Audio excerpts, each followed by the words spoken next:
embraced the project, then the city wanted to take control of the project. And at first it started with, and correct me if I'm wrong, they were going to work with you to redevelop the project. But over time, what's evident from your proposal is they're not interested in working with you anymore. I will tell you, I appreciate that Councilman Green, Councilman Moreno had originally scheduled that public meeting. I was very skeptical of that meeting from the moment it was announced. And I say that because when you have issues like this, issues that millions of dollars are being poured into, the meetings need to be here. People need to be on the record answering questions and answering hard questions. What is very telling today is that the invitation was made in March for the departments to be here at this meeting, and they all aren't here. And they aren't here because they knew we were poised to ask them questions on your behalf that were hard questions, that were obvious questions, and they'd have to provide a response on the record. Part of the reason why we're doing this resolution is because every promise they gave you was at a public meeting when they weren't under oath. And so having that public meeting is great. Having them tell you this new timeline is fantastic. That is all vaporware. And I want to say vaporware because DEI is vaporware. The last time that I recall a contract that was this bad was the Hexagon contract under Tyrell Morris, the guy who's running for mayor right now. When he was at the 911 301 district, he contracted with a group called Hexagon to do some software to redo 911 service. That contract is actually older than your contract. It was in 2020.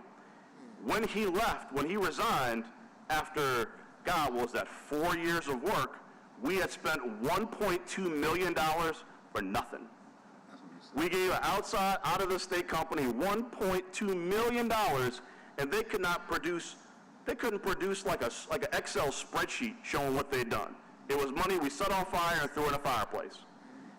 What you're telling me about DEI really triggers that for me, in that everyone operated under the assumption, including my office, that with the money we were giving DEI, there was going to be a soft opening of the beach, because the beach, you can walk on the beach today. There's nothing like prohibiting you from enjoying the beach. A soft opening with a plan to introduce amenities later on. Yeah. That's what everybody thought. And had DEI done its job, we would have that. The reason why it's not happening is because DEI needs more time. Now, mind you, they're not doing more time for free. We're talking about a contract to give them more money to do more work when they admitted publicly, not under oath to y'all, the work they've already been paid for ain't done. That is a problem. That is a problem, and that is a horrific message to send to people that you as companies, because realize something, they're billing hourly. They're billing with a scope. When you reward a company from doing work and not on time and under budget, you're basically just saying, I will pay you to be here. Yes. And that is a problem. That is a distinct, significant problem. And when we have our next meeting, and Sage, I can commit to you, at least on behalf of Councilperson Moreno, we'll continue to have these meetings. We're going to ask DEI to show up and tell us what they're doing. Now, will they show up? I don't know, because I can't make them. There's someone who can make them, but that same person told a bunch of city departments not to come to this meeting. We still held this meeting because the public needs to hear what's going on, and we're never going to let any administration tell us when we can meet, how we can meet, and who's going to show up. So I have some other comments I'll reserve to after the residents speak, but I really appreciate your persistence in trying to get this project done. I appreciate your efforts to keep it transparent, because I want to know where the money we've paid DEI is gone. I want to see the receivables, because we should not be paying companies more money if they can't get the current job done under time and at least on budget. Councilman Thomas. Thank you, Chairman. First of all, as I said at the last meeting, I like to call the LB2 founders in the group. We wouldn't be here without that effort. And Sage, I want to personally thank you. You know, a lot of times council people and elected officials and these folk with these big titles better get credit, but your thank you for Dominique and y'all communications. So for you to acknowledge her and thank her for the work and the communication with you, that means a lot. Too often our staff peoples are dismissed and they're not recognized for the work that they do, but she really appreciated you thanking her, and she's an attorney. She used her expertise to help you with the CEA. Yeah. You alluded to it, I think Councilmember Green did too. 7.5 years ago, I hosted you on a Good Morning Show talking about Lincoln Beach in the previous council. A year later, you were talking about Lincoln Beach. And then a year later, they were talking about, and then a year later, and you're absolutely correct. And I think Councilmember Morrell's comments are so profound. When you talk about the previous effort, we would have thought that many of these things would have been, should have been done by now. But that doesn't forgive the fact that we're here now. And your conversation about unification and get everybody aligned, I think is the most important thing, because the project is the most important thing. And I think from day one, we've talked about a phased-in approach. We don't need any more delays. We need all the souls and ghosts and kids and grandkids to allow them to have their footprints in the sand. And this is a spiritual piece. It's not a political piece. It's a spiritual piece for those of us who are from our community and for those of us whose ancestors understand the importance of it. So we will continue to fight. We will continue to make sure that it's not just a ribbon cutting, but that there's a wave that washes the sand off our feet where our ancestors used to walk. So thank you for working towards unification, and we're going to continue to commit to that. Thank you, Councilman. There's some public comment. First, we have Ms. Alicia Plummer, followed by Mr. Belda Batiste.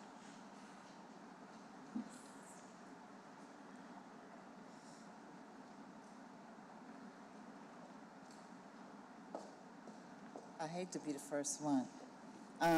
Alicia Plummer, New Orleans East resident. I'm representing New Orleans East Business Association, also known as NOEBA, the New Orleans United Front, NOF, and also myself as a resident. I don't even know where to start, but let me quickly say that we had a meeting with Joe Threat yesterday. It was very volatile, and it was so ugly. Belda Batiste had to step up and chastise one of his staff members who Mr. Threat kept telling to be quiet, and she kept over-talking him and thought she can over-talk us. They lied after lied after lied until we just couldn't take it no more. We left. So we got nowhere other than the lies that were told by him and his staff. I'm trying to go down my list. We don't need a maroon to come and tell us what we need in New Orleans East. We got enough people. You have all these groups can get together and do it themselves. We did this after Katrina. The New Orleans East Business Association is the reason why we were back in New Orleans East, because we fought them when they wanted to green space us. And that happened by community that got together and said what they wanted, and we did. Sadie, I hope she took good notes, because when they talk about what the meeting was, it was a dog and pony show. Okay, I want to quickly talk about, for Sage, y'all should get compensation as consultants. When we were here last time, when Sharon Robles was sitting there, she started talking about another job, paying $168. I was being facetious when I said I want that job, because I know they have somebody for that job. And I believe it's Sharon Robles, and that should not happen. And also, that you all need to look into the connections with DE. Thank you, Ms. Plummer. I do want to make a comment about that, because you've had that conversation in my office on numerous occasions. So you can stay up there for a second, Ms. Plummer. You can stay up there for a second, just because I want you to hear this. So I've heard about this kind of like idea that there's somebody in government who's going to get a job from DEI out of this deal. And I did some research into that, and I think there's a loophole that exists that needs to be closed. So and I'm going to go through a couple of laws, and I'm going to cite them, and I'm going to explain to you how we're going to close the loophole. The first is under the Louisiana Code of Governmental Ethics. It's LSA RS 42-101, 1101. That basically creates a provision where you are not supposed to, as a public servant or employee, go into the employ of someone who's going to be working with the governmental agency you used to work with. That is a law that's been there. It's something we're all taught each year in governmental ethics, and it's interesting because I see people who leave administrations and still kind of skirt around that. I think also there's a law I passed in 2010 with actually Representative Leger that talks about when you have an illegal contract, that's a contract obtained through like extortion or bribery or the like, it is null and void by its existence once you prove that there is bribery or something involved. I say that because CMD, who was just awarded the Sewage and Water Board contract, they just admitted in another state of bribing a government to get that contract. What companies often do is we had this happen in 1990s with Johnson Control, which is why I did this law, which is that they'll get a contract illegally, and then they'll rat out the people that gave them the contract, and they'll keep the contract. It's something that happens across the country. And I closed that loophole saying, if you paid someone to get a contract, you can't keep the contract. Now, what is interesting, what the loophole is that what happens when you have someone who sits on the awarding of a contract, for example. So let's say you have someone who sits on the committee that awards a contract. That person then leaves government, and if it's a big company, they just go work in another branch of the company. So let's say, for example, with DEI, there's a project group doing this project, and a person were to leave the Department of Public Works and go to work for them, to kind of skirt this law, they just got to work on a part that doesn't interact with the city of New Orleans. They go work for their arm out of Jackson. That's a problem. So what we're going to do based upon, and like I said, I don't have any evidence to support something's going on, but when I looked at it, I was like, if someone was going to do it, this is how they do it. So what we're going to introduce is an ordinance that kind of, it recertifies that our employees are governed by the Code of Ethics. It recertifies that all those laws apply, but it's also going to add in some language saying, if you sit on a group that awards a contract, you are directly prohibited from working with that company pursuant to the Board of Governmental Ethics for 2 years. I want to close that loophole because whether or not it's true, Ms. Plummer, it's disheartening that it could happen. I believe it's true. That's why I brought it I'm up. a lawyer, so I don't have evidence, but just to close that loophole and to bring transparency to the process, you will know people that are voting on to give out bids know that they can't benefit from that bid in any shape or form. So that's going to be introduced next week, but to your point, like, I identified a loophole and I want to close it. If I may, two things. When I was accused of being on somebody's payroll to get them the security contract, that really ticked me off, and it got me to digging, okay? We need to find out where all the connections and the branches to DEI, number one. And Councilman Green, I thank you, because when that came up about that job, that $167,000 job, your question was, what are we going to do? Hire the fox to watch the hen house? Thank you, Mr. Batiste. Belden Batiste, community activist, the chairman of the New Orleans United Front. First of all, I need to thank Sage. He really put in the work. I want to thank Reggie, put in the work. Bliss, Dawn, I want to thank you from the community. Now, if anybody getting paid, I hear DI is stealing all this money, but they should be compensated, because at the end of the day, when nobody was working there, they was there. They was busting their butt. That's the first thing. Now, the person you're talking about is Cheryl Roberry. I heard the same thing, people blowing my phone up, talking about she go to work for DI, so I appreciate that resolution. My other problem is Mr. Joe Threat. To me, Joe Threat is a threat too, because when you let your staff member disrespect people in the meeting, that says a lot about Joe Threat, you know. But at the end of the day, I'm alarmed, and you know they coming nice today because the Lincoln Beach people here. That's the only reason why, because I like all these people, you know. So I'm coming nice today. But at the end of the day, y'all need to do the right thing, make sure this beach open. And they asked, you know, one thing Ms. Dawn asked at that meeting at Joe Brown, and I still can't sleep because of that. Dawn said we come with suggestions. We come with 10 recommendations, and they haven't answered one. That's a waste of their time. Every board, every commission, These people should be on. Now, Nooney asking y'all nice, but if y'all not gonna do it, I'm coming. And y'all know I ain't been riding a long time. But if y'all not gonna do the right thing for these people, I'ma rally against y'all, you know what I'm saying? And Mayor LaToya Cantrell, that can't tell. Thank y'all. Thank you. I believe Representative Hughes wants to make some comments. Hey, Jason, you can fill out the card afterwards. If anyone else has any comments they'd like to make, there's an opportunity to fill out cards right now if you want any. Go ahead, Representative Hughes. Good morning, Mr. President, Madam Vice President, members of the council. I'm Jason Hughes, State Representative for House District 100, 6600 Plaza Drive. Lincoln Beach actually encompasses my district. Let me first just publicly thank Sage, Bliss, and Reggie. The bottom line is, as elected officials, we love to take credit for things, but we never would have gotten to this point but for citizen advocacy. And so I really want to uplift them on behalf of the 45,000 people that I'm proud to serve. Also want to thank Ms. Dahl, Ms. Plummer, Mr. Batiste, all of the community members that have lent their voices.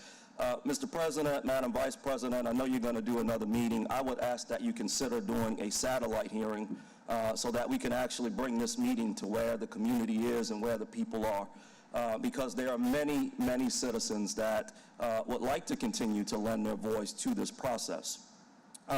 I know we all get frustrated with meetings, but as we know, when citizens are involved, when the community is at the table, things tend to move forward. And this is one that the community has made clear that we're going to move forward. I do agree. I share the concerns about DEI. To ask for an additional $700,000 is grossly egregious, in my opinion, when the monies that have been spent thus far have not been properly accounted for. So I just commend you for holding this meeting today. Regardless of who shows up, legislative oversight, as I know as a legislator, is deeply important, and I appreciate you using your legislative oversight, and we have to keep the pressure on. You know, New Orleans East often gets branded as a community of no. We're not a community of no, but we're a very skeptical community because we constantly are given promises that are not made, and here is another broken promise, because we were promised an opening in 2025, which is now being pushed to 2026. So thank you so much for your leadership. Look forward to working with you and to my friends. Thank you all so much. Thank you. I don't have any other cards, any other comments. I really appreciate y'all being here today. Councilmember, I have some online comments. Oh, okay, sorry. Go ahead, Anita. We have one from Disha Greeley who says, use current funds to complete the tunnel, parking, safety and security, and restrooms, open the beach. Ryan and Candace Taylor comment, everyone needs to be informed of decisions made related to Lincoln Beach. Please continue to ensure that this process will be transparent. It's extremely difficult to follow along in this process because of so many moving parts. Ensure the website and all social media platforms stay updated. Also, now that the city is in current ownership of Lincoln Beach Boulevard, when should we expect revitalization of the entirety of Lincoln Beach Boulevard? Melanie Thompson says why a quorum wasn't met on yesterday's meeting. Council members J.P. Morrell and Helena Moreno, your roles as president and vice president, was needed to address the concerns that the community had. Councilperson Thomas should not be the Lone Ranger. This is a collective effort. We all are paying close attention to the success of this project. I understand an opening is scheduled for October 2025, but we want it to open in time for Labor Day 2025 weekend. That would be spectacular. Carmelita McKee says, thank you for the space to comment. I'm a strong proponent of absolute transparency and community engagement for this project. The residents and grassroots organizations in New Orleans East have pushed and supported this project for years now. Our organizations have made space multiple times on their agenda for agents of the project to share vital updates with the community, which the community appreciates. We have come together as one on this project, disseminating information, attending both virtual and in-person meetings, underscoring the absolute necessity of transparency and engagement. This project is for us, and this must be by us, the residents of New Orleans East. Enough thanks cannot be given to Sage, Bliss, Reggie, Councilman Thomas, and many others who have gotten this project to this point. Let's all work together to get it over the finish line for the living elders who will truly appreciate, as few others can, the incredible significance of Lincoln Beach past and a beautifully renovated Lincoln Beach at the present together forward. And the last comment is from Gerald Lanassa. Thank you for recognizing SAGE and the unprecedented Lincoln Beach grassroots volunteers. I encourage the council to demand greater transparency in Lincoln Beach and all City Hall capital projects. I urge the council to include a line item in both the digital and Sasaki agreements requiring public updates that align with each internal project status update. Please refrain from approving any further Lincoln Beach agreements without incorporating a mechanism for public project status updates. Ensuring transparency in each Lincoln Beach agreement is essential to regaining the community's trust. That's it for your online comment. Thank you. I do want to respond to one comment because I think was okay. I think the writer might have been confused. Council member Moreno and I are not on Public Works.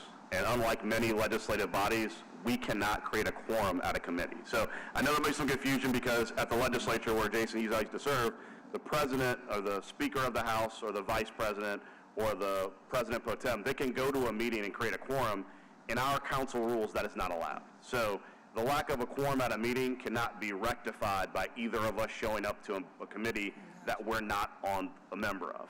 So it was my intention to try and make that meeting. I had a medical procedure yesterday, but whether I had been there or not, the lack of quorum was going to be a lack of a quorum. Just wanted to make sure everybody knew that. That draws this meeting to a close.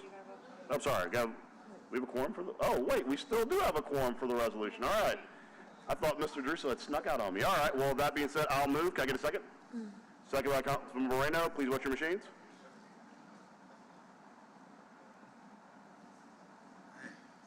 We're waiting for it to light up. All right. If it doesn't come up, aye. Oh, there you go, Oh, there sir. it is. 5 yeas, no nays. The resolution is adopted. Thank you all so much for being here today. We appreciate it. We'll look forward to working with you still. Thank you all. Thank you. Councilman Moreno makes a motion to adjourn. Well, actually, I'll make a motion to adjourn. Councilman Moreno seconds. Eugene Green seconds. All in favor? Aye. All right, 4 yeas, no nays. We're adjourned. All right.